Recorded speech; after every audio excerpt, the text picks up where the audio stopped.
Sudah jatuh, tertimpa tangga pula. Itulah yang nasib yang dialami Chelsea usai kalah dari West Ham. Sebab 7 pemain Chelsea kini berada di ruang perawatan karena cedera. Chelsea kalah saat berjumpa West Ham pada duel pekan ke-15 Premier League 2021-2022. Pada laga di London Stadium, Sabtu, tanggal 4 Desember tahun 2021, malam WIB itu, Chelsea menyerah dengan skor 3-2 dari sang tuan rumah. Hasil ini membuat The Blues kehilangan posisi puncak klasemen Premier League. Mereka kini berada di posisi ketiga klasemen dengan 33 poin. Sementara, puncak klasemen menjadi milik Man City yang mengumpulkan 2 poin lebih banyak. Laga melawan West Ham menyisakan cerita yang sulit bagi manajer Thomas Tuchel. Sebab, ada 2 pemain yang mengalami cedera.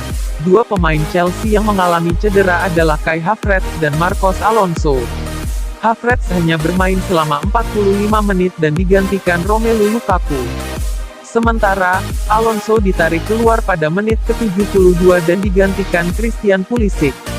Kai Havertz merasa sangat sakit. Marcos merasakan sakit pada bagian punggung, ucap Tuchel.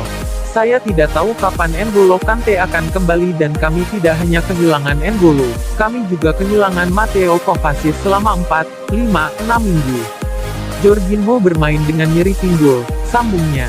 Termasuk Kai Havertz dan Marcos Alonso, kini Chelsea punya 7 pemain yang mengalami cedera.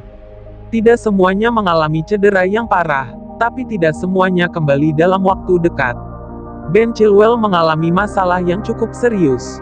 Bek kiri timnas Inggris itu akan absen hingga akhir tahun.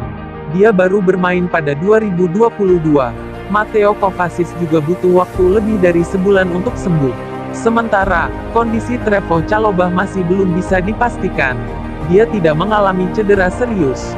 Tapi, Tuchel tidak memasukkan namanya dalam skuad saat berjumpa West Ham. Daftar 7 pemain Chelsea yang cedera. Antara lain, Trevoh Chalobah, Jorginho, N'Golo Kante, Mateo Kovacic, Ben Chilwell, Marcos Alonso, Kai Havertz,